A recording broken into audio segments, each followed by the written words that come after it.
Okay. Good morning, students. This is Savita Dubey. Now we have to continue with the last chapter, which I have taught to you in the last period, online only. So please kind attention, students of 8th A. In the last period, I have mispronounced the 8th A and B, replace them. Okay. Students of 8th A should have to revise with this chapter only, and 8th B should have to continue with this chapter till we will complete it. Okay. Now I have given the homework to you. You should have to read this. Okay. I hope all of you have done it the homework as I have told you. So I'll going to explain it in this period.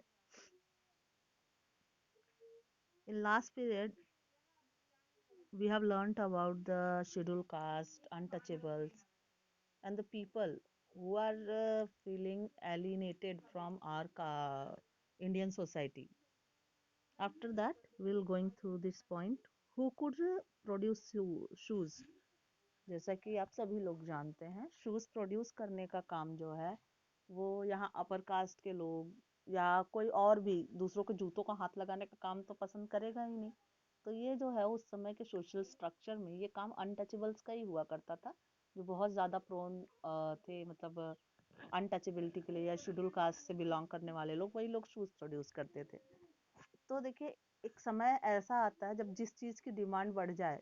पहले भी आप लोगों ने देखा कि urbanisation की वजह से, इंडस्ट्रियलाइजेशन की वजह से आगे बढ़ते गए लोग। तो उसी तरीके से आप देखोगे कि यहाँ फर्स्ट वर्ल्ड वॉर टाइम का आपको जो है इस पिक्चर में एग्जाम्पल दिया गया है। Who could produce shoes? Let's read it out. Leather workers have been traditionally held in contempt since they work with dead animals which are seen as dirty and polluting। पहले भी बताया आपको कि schedule caste के लोग वो काम करते थे जिसको अपर कास्ट के लोग डर्टी, गंदा मानते थे या पोल्यूटिंग मानते थे, कि इससे हमारा धर्म प्रदूषित हो जाएगा, हम प्रदूषित हो जाएंगे तो हमारा धर्म खंडित हो जाएगा। तो उसी में से एक था चमड़े के व्यापार में जो है डील करना, चमड़ा निकालने का काम, जानवरों को मारने वगैरह का काम, ये जो है अपर कास्ट के ब्राह्मण या क्षत्रिय नहीं करते थे। So leather workers have been traditionally held in contempt since they work with dead animals, which are seen as dirty and polluting. During the First World War, however, there was a huge demand for shoes for the armies. पहले प्रथम विश्व युद्ध के दौरान जो है, क्योंकि भाई सेना में सैनिकों की जरूरत है, सैनिक जो है जो जाएंगे तो बिना आर्मरी के, बिना फुली ड्रेस हुए जाएंगे नहीं। ऐसे तो कोई लड़ने चला नहीं जाएगा धोती कुर्ता पहन के ना। तो वहाँ फुल ड्रेस में उनके शूज भी आते थे, जहाँ पे सैनिकों की डिमांड के साथ साथ शूज की डिमांड भी बढ़ी हुई थी। तो caste prejudiced again leather work mean that only the traditional leather workers and shoe makers were ready to supply army shoes. उस समय का जो कास्ट प्रिजुडाइज था, प्रिजुडाइज यानी कास्ट महत्वाकांक्षा, जाति की महत्वाकांक्षा जो थी उसके हिसाब से, उस महत्वाकांक्षा के हिसाब से कोई और शू बनाने का काम या लेदर का काम कर नहीं सकता था, सिवाय उनके जो लोअर कास्ट से बिलोंग करते थे। तो ये काम आया जो है उन्हीं लोगों के जिम्मे। So they could ask for high prices and gain impressive profits. अब भाई जब उन्हीं को काम करना है, दिनों रात मेहनत करनी है, तो यहाँ इन लोगों ने बहुत अच्छा प्रॉफिट बनाया शू मेकिंग से। ये फिगर है आपकी, ये जो देख रहे हो, यहाँ देखिए दो शेड्यूल कास्ट हैं। शूज बनवाने वाला कोई अपर कास्ट से ही होगा। देखने में बहुत ज्यादा फर्क तो नहीं लगता, लेकिन बस कास्ट सिस्टम का फर्क है। तो इस फिगर के बारे में लिखा गया है, Madigas making shoes, Madigas 19th century, Andhra Pradesh में जो शेड्यूल जनजाति है उसको मडिगाज कहते हैं। Madigas were an important untouchable caste of present day Andhra Pradesh. पहले भी आपको मैंने बताया। They were expert at cleaning hides, tanning them for use and sewing sandals. Cleaning hides यानी वही चमड़ा निकालने, उसमें डील करने, उसको साफ करने और उससे शूज वगैरह बनाने में एक्सपर्ट है ये जनजाति। चलिए नेक्स्ट चैप्टर की तरफ जाते हैं। ये तो केस स्टडी था, जो मैंने होमवर्क दिया था उसी को एक्सप्लेन किया है।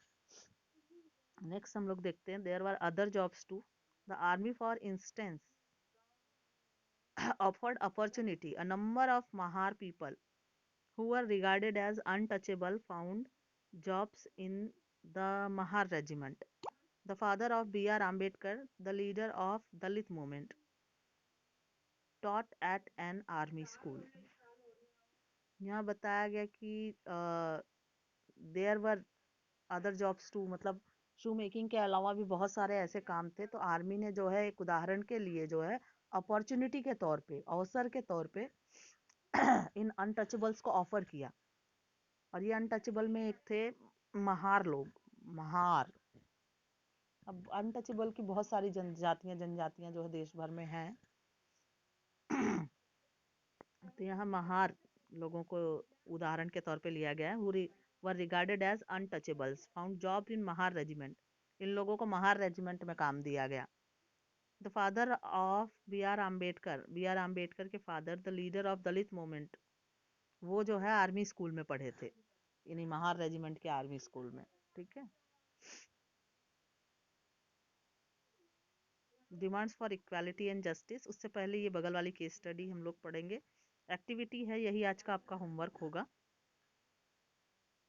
पिक्चर के बारे में लिखा है, Dublas of Gujarat carrying mangoes to the market. ये गुजरात की दुबला प्रजाति है।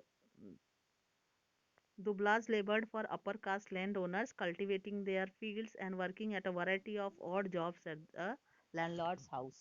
जमींदारों के घरों पे ये लोग अलग अलग तरह के काम करते हैं। उनके खेतों में काम करना, उनके यील्ड्स में डील करना। देखिए, no place inside the classroom. No place inside the classroom यानी शेड्यूल कास्ट लोगों के लिए क्लासरूम के अंदर जगह नहीं होती थी। इस तरह की कई सारी मूवीज भी बनी हैं। आप लोग को अगर क्रिएटिव काम देखना है तो आप यही सर्च कर सकते हो, अगर मोबाइल वगैरह भाई आप लोग को अवेलेबल हो सके तो। पुराने समय की जो है अनटचेबल्स के लिए बनाई हुई मूवी, या बी आर अम्बेडकर को आप सर्च करोगे तो आपको मिलेंगी। अनटचेबल्स की जो है स्थिति आपको बहुत कायदे से उसमें समझ में आ जाएगी, जो कि कहा भी नहीं जा सकता। तो अनटचेबल्स के लिए ये आपका होमवर्क हो सकता है कि कुछ वीडियोस या पुरानी मूवीज आप लोग देख सकते हो। रही बात एक्टिविटी, ये आपको करके लाना है अपने नोटबुक पे ही। स्कूल खुलने के बाद इसको जो है चेक किया जाएगा। No place in the classroom in the Bombay presidency as late as 1829। 1829 का टाइम है, अभी फर्स्ट रिवेल भी नहीं हुआ था। फर्स्ट रिवेल कब हुआ था? We should have to recall 1857। ठीक है, 1857 से पहले 1829 की बात है। Untouchables were not allowed into even government school. सरकारी स्कूलों में भी अनटचेबल्स को जाने के लिए मना किया हुआ था। They are not allowed. When some of them pressed hard for that right, they were allowed to sit on the veranda outside the classroom. बहुत जोर जबरदस्ती के बाद जब एक ऐसा समय आया कि इनको स्कूल जाने की अनुमति मिल भी पाई, तो इनके लिए क्लासरूम में जगह नहीं थी। इनको क्लास में नहीं बैठने दिया जाता था। इनको जो है क्लासरूम के बाहर बरामदे में बैठाया जाता था। And listen to the lessons without polluting the room where upper caste boys were taught. और अंदर जो टीचर पढ़ा रहा होता था बस उसको सुनना होता था। वो क्लास के अंदर बैठ के क्लास को प्रदूषित नहीं कर सकते थे। इट मीन्स उनका क्लास के अंदर बैठना क्लास में प्रदूषण फैलाने के बराबर था। ये अनटचेबल्स हैं, ये हमारे साथ नहीं बैठ सकते हैं। इंसान और इंसान में इस तरह का भेदभाव था। एक्टिविटी में आपको एक्सप्लेन कर देती हूँ। Imagine that you are one of the students sitting in the school veranda and listening to the lessons. What kind of questions would be rising in your mind? अभी भी आपको अगर एक पनिशमेंट के रूप में किसी को बाहर निकाल दिया जाता है, दिमाग चारों तरफ घूमते रहता है। मान लीजिए इस भेदभाव के चलते अगर आपको बाहर निकाल दिया जाए कि नहीं, आपको अंदर नहीं बैठना है। कास्ट सिस्टम के लिए नहीं, बॉयज या गर्ल्स में मान लो डिस्क्रिमिनेट कर दिया जाए, बॉयज को बाहर बैठा दिया जाए। बॉयज बदमाशी करते हैं, शरारत करते हैं, बॉयज को बाहर बैठा दिया जाए। उस समय आपकी फीलिंग क्या होगी? उस टाइम आपकी प्रॉब्लम्स क्या होंगी? How could you able to understand whatever teacher speaks or teaches in the under in the classroom? So आपके क्वेश्चंस, आपकी क्या प्रॉब्लम होंगी, आपकी माइंड की क्या सिचुएशन होगी, उसको जो है आप समझ के लिखो। कास्ट के संबंध में भी हो सकता है कि अगर आपको क्लास के बाहर कहा जाए कि बाहर बैठ के पढ़ना है और बाकी कुछ लोग अंदर बैठ के पढ़ेंगे, टीचर अंदर से पढ़ाएगा, तो उस टाइम आपकी माइंड की क्या सिचुएशन होगी। Second question, some people thought this situation was better than the total lack of education for untouchable people. Would you agree with the view? कुछ लोगों का मानना है कि जैसे पहले इन लोग को मना किया गया था टोटली आपको अनएजुकेटेड ही रहना है, और बाद में इनको कम से कम इजाजत तो दे दी गई कि आप बाहर से ही बैठ के सुन सकते हो।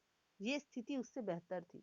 क्या आप उससे एग्री करते हो? इसको, इस एक्टिविटी को हम अगले पीरियड में एक्सप्लेन करेंगे, लेकिन अभी के लिए इतना ही। ठीक है, ये आपका क्वेश्चन है।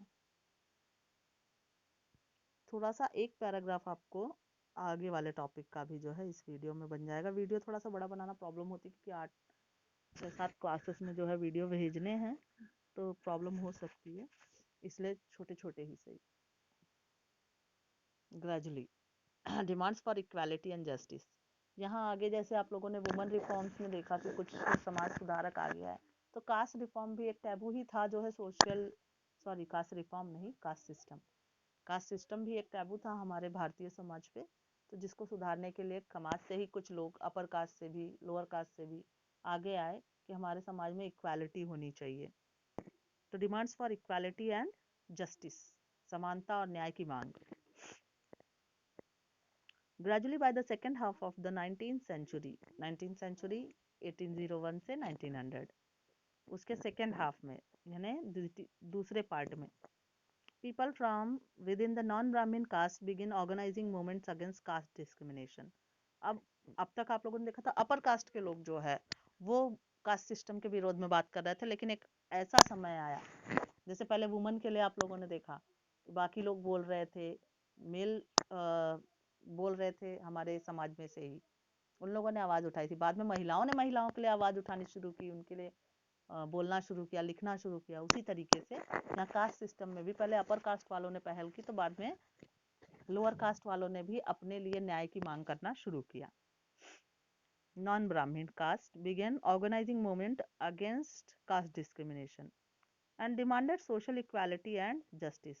और यहीं पे इन्होंने समानता की और न्याय की मांग की। अभी यहाँ सतनामी मूवमेंट के बारे में बात की गई है, लेकिन इसको हम लोग नेक्स्ट पीरियड में, नेक्स्ट वीडियो में देखेंगे। अगर ऑफलाइन क्लासेस चली तो नेक्स्ट क्लास में। Okay, till then, good bye all of you, have a nice day.